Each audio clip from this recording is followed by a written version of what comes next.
Hey guys, this is part 2 to the breakdown that I'm doing on the trailers that they released. They did a teaser one and then a prologue, and this one is about the prologue. I'm only going to be talking about the stuff that I noticed and stuff that I found interesting. In the opening scene, you see it pan down and we finally get to see what the house looks like, and the next scene I was really excited to see. If you guys watch my videos, you'll know that I was predicting that we would eventually see all of the characters as children. I think we were all pretty convinced that in the Origins cutscene that was definitely Edward Richtofen there as a child. And throughout the zombie storyline, they always spoke about these children, but we never saw any children other than Edward Richtofen and Samantha. And I thought, well, eventually I bet we'll see all of them as children, and this is who they were talking about all along, like these are the children. I was concerned that we might have some type of conclusion to the zombie storyline that all of it wasn't real, like it was just a child's game, but thank goodness that was not where they went with it. This is a very cool way to end this storyline, and I'm really excited about it. The next part of the trailer that I found interesting was where Maxis went down into the basement and he's walking over to pick up the summoning key, and you can see the dragon controller console right there next to that table. So it makes you wonder, are there going to be dragons on this map as well? I wouldn't think that there would be, but why is that console there? Is it just there for decoration? Does it maybe have another use besides calling in a dragon strike? There's a crystal there, and around it is a metal ring, and it has Apothicon language on it, and basically the language says like explosion and fire, and like with any Apothicon language that's on something, it just usually describes it and kind of says what it does or how it functions. Another thing that I noticed down in that basement is when the guys teleport in, you can see on the left there's a 935 network terminal. So out of all the stuff they could have put in this basement, they've put a couple of items from Garod Kurovi, so I'm really curious to know why all that's there. In the next scene, you see the Shadow Man bust out of the summoning key, and he's like hovering out the door, and you can see his jacket really well with the Apothicon language going down it. He's wearing the same jacket, and it's the same Apothicon language from Shadows of Evil, and I translated that a while back, and basically it's just 12 of the Apothicon words that are repeated in a pattern on his jacket. The words don't mean anything put together, but the idea here is that he is wearing Apothicon words, meaning he's on the Apothicon side and not the Keeper. And if you guys have been paying attention to some of the ciphers, it's revealing that the Keepers were the good guys, and then some of them broke away and formed the Apothicons, which were like the evil guys. So it's just showing that he's on the Apothicon side, basically. In the next scene, you see him turn into his true form, and he spawns in this giant blue orb, so that'll be cool to find out what that thing is. Also, if you guys watch some of my previous videos, I talk about how the zombie storyline has been heavily influenced by the Cthulhu mythos, and the Shadow Man has definitely been created from those stories. Basically, in Cthulhu, there are 3 major cosmic gods, and one of them is called Nyarlathotep. This cosmic god has a tentacle-type head, and he can transform and look human. He often wanders the earth, and he's considered to be evil and kind of manipulative, so he definitely fits like the profile of the Shadow Man. With the Cthulhu mythos having such a huge impact on our zombie storyline, and we're seeing it a lot in DLC 4, I thought it'd be interesting for you guys to know some of the stuff. Like on Shadows of Evil, every monster on there is from Cthulhu stories, but not just one story. There's like tons of books, and these creatures are like all over the place with these stories, so somebody at Treyarch has to be really, really into this to be able to create this and know these things. I had made a video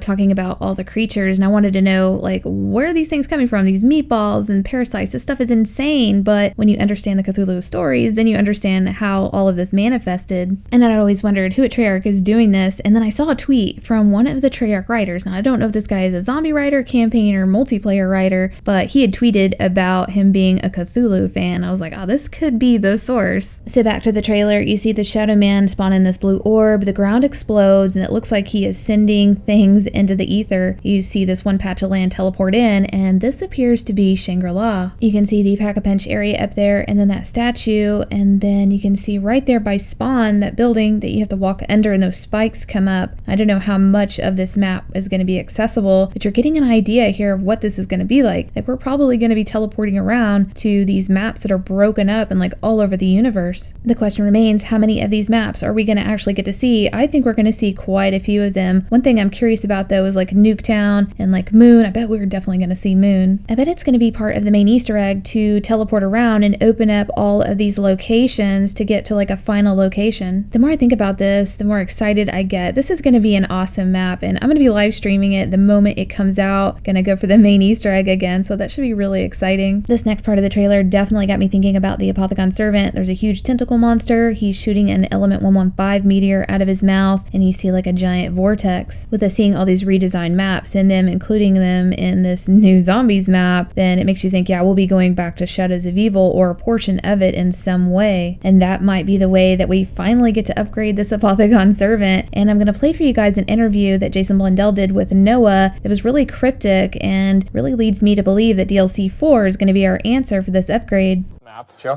The number one question I was asked is, yes, is the Shadows of Evil wonder weapon upgradable? Okay, let me be definite and cryptic at the same time. As expected. Yeah. It is not possible to upgrade the Apothicon Servant